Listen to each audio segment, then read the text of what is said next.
هلا وحبايب، شلونكم؟ ان شاء الله بخير. ورجعت لكم بسلسلة التنظيفات والترميمات.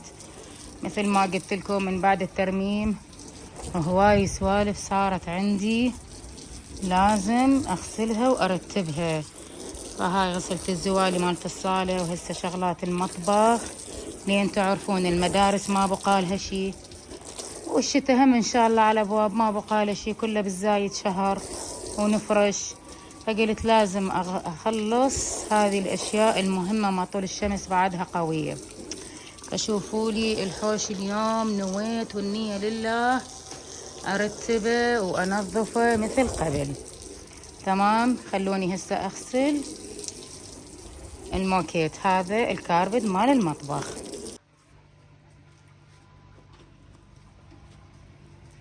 بما انه مال مطبخ فاعتيادي دهن وشغلات، فيحتاج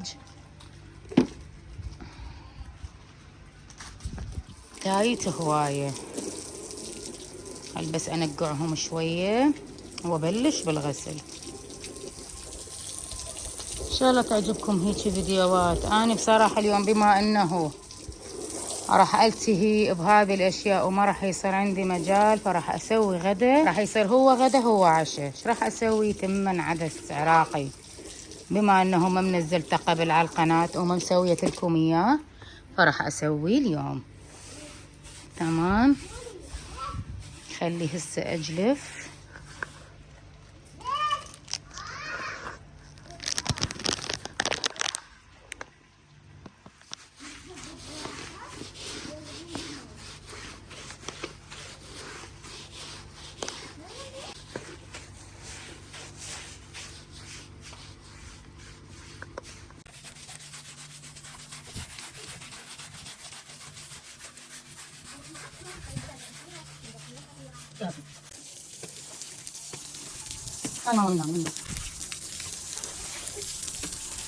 هاي هسه خلصنا اول وجبة. هذا اصورها قبله وبعده. حبايب، بما انه اليوم عندي شغل هواية بالحوش، وقلت لكم عندي هواي شغلات اغسلها، فقلت مو شرط لكم اليوم لحم وما اعرف شنو، راح اسوي تمن عدس. اني ما مسويته قدامكم، فراح اسوي هذا. عندي هنا التمن والعدس غاسلته ومنقعته، وهنا فورت المي. انا راح اسويه بزل. تمام، خليه يحمل مي كلش يفور، واضيفه طبعا ويا المي. اني اخلي الملح. تمام، خلصنا الملح، هسه بس يفور اخلي التمن والعدس واكمله. خليت العدس من بعد انفار المي، اخليه الى ان شويه مو يستوي، بس احس التمنايه انطت شويه روحها شويه، يعني بيها لزمه، وابزله. يعني اصفيه بالمصفي. تمام، هسه من بعد ان فار مثل ما تشوفون اني دست التمن وشفتها هي تمام، راح اروح ابزله. وهسه حبايب بسم الله الرحمن الرحيم راح ابزله. تمام، بسم الله، اللهم صل على محمد وعلى محمد. هسه ارجع اخليه على الطباخ. هسه راح اخليه ارجعه على الطباخ على المهداره.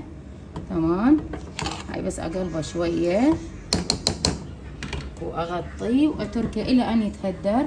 اكون محضره البصل اللي راح افرقعه على هذا التمن. هسه راح احمس البصل، اخلي شويه زيت واخلي زبد.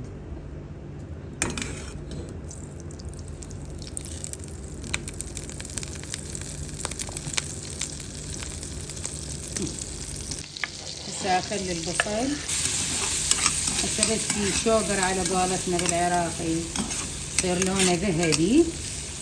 تمام، افرقعه فوق التمن. هذا من بعد ان وصل للون اللي اريده. طبعا خليت وياه شويه كركم وشويه كاري على الطعم واللون. تمام، وهذا اختيار بكيفكم.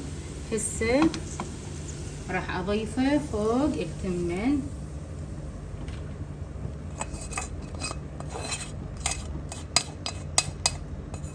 أنا عندي التمن استوى، هسه بس اخلطه.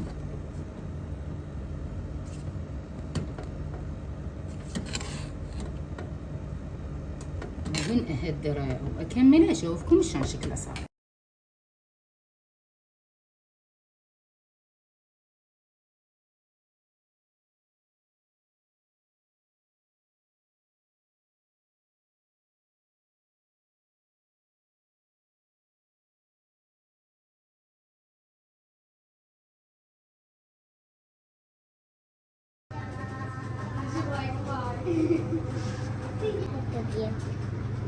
وإن شاء الله يا ربي عجبكم فيديو اليوم. هاي طلعت أني أكمل لأن بنص الشغل وبناتي جاعوا وزوجي فطبي سويت هو غدا هو عشاء شوفتكم يا تمن عدس أو لبن وخيرات الله هواية. مو شرط له كل يومية لحم أو دجاج، لا المتوفر خير من الله. شفتها أكلة بسيطة وسهلة تنجز عندي. المهم سويتها وخلصت، اتغدينا وخلصنا وطلعنا أكمل الحديقة. وهذه الدنيا صارت لي تقريبا هسه الساعة ب8:45 مثل ما تشوفون.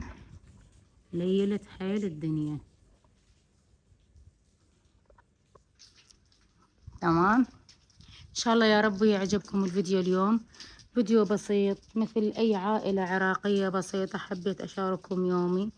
عبارة عن تنظيفات مثل ما قلت لكم، بما أنه المدارس كلش قربت حبيت أخلص الأشياء الثقيلة على مود ألتهي بنتي بالمدرسة وبناتي الاثنين التوم روضة، فاعتيادي راح أنشغل بيهم، والشتاء ما بقى له شي فلازم أكون مهيئة أموري. إن شاء الله استفادتوا ولو شي بسيط من هذا الفيديو، يعني تشجيع، ولو ما نريد نستفاد شي بس المهم واحد يشجع الأخ أو وحدة تشجع الأخ. تمام، وهسه أنا راح أختم الفيديو وياكم وأروح أسوي لي فنجان قهوة وأشربه وأقعد وحدي بالحديقة لأن صدق تعبت ومحتاجة أرتاح. آخر شي أقول لكم أتمنى إنه ما تنسون والدتي بالدعاء بالرحمة والمغفرة، أكون ممنونة. شكرا جزيلا على المتابعة، وحفظ الله ورعايته حبايب.